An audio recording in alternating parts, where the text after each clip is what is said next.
ফের গৃহবধূকে ধর্ষণের অভিযোগ, এবার নদিয়ার নাকাশিপাড়ার দুগাছি গ্রামে। ঘটনার সূত্রপাত রবিবার দুপুরে। গৃহবধূর পরিবারের দাবি, এদিন দুপুরে জলঙ্গি নদীতে স্নান করতে যাচ্ছিলেন তিনি। একা পেয়ে রাস্তায় হায়দার মোল্লা নামে এক যুবক তাকে ধর্ষণ করে। পরে গ্রামবাসীরা তাকে উদ্ধার করে বাড়ি নিয়ে যান। খবর পেয়ে ঘটনাস্থলে পৌঁছয় নাকাশিপাড়া থানার পুলিশ, কিন্তু পুলিশ দেরিতে পৌঁছেছে এই অভিযোগে পুলিশকে ঘিরে বিক্ষোভ দেখান গ্রামবাসীরা। পুলিশের একটি গাড়িতে ভাঙচুর করা হয় বলেও অভিযোগ। হায়দার মোল্লা নামে একজন যুবক ওকে চেপে ধরার পরে রেপও করে এবং লাস্টে রেপ করার পরে ওকে মেরে ফেলার জন্য পরিকল্পনাও করে, যেটা মহিলার মুখ থেকে আমরা শুনেছি।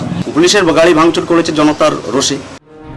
নিগৃহীত মহিলা গুরুতর আহত অবস্থায় বেথুয়াডহরি প্রাথমিক স্বাস্থ্য কেন্দ্রে ভর্তি। পরিবারের তরফে নাকাশিপাড়া থানায় ধর্ষণের অভিযোগ দায়ের করা হয়েছে। পুলিশ ঘটনার তদন্ত শুরু করেছে, কিন্তু ঘটনার পর থেকেই পলাতক অভিযুক্ত হায়দার মোল্লা। এদিকে তৃণমূলের দাবি, অভিযুক্ত যুবক একজন সিপিএম সমর্থক। হায়দার মোল্লা নামে একটি সিপিএমের যুবক বলাৎকার করে চরমভাবে অত্যাচারিত হওয়ার গলায় ফাঁস দেওয়ার ব্যবস্থা করেছিল, যাতে ওই অত্যাচারের পরে তাকে খুন করবার। সিপিএমের তরফে অবশ্য তৃণমূল বিধায়কের এই অভিযোগ অস্বীকার করা হয়েছে। প্রদ্যুৎ সরকার, এবিপি আনন্দ, নদিয়া।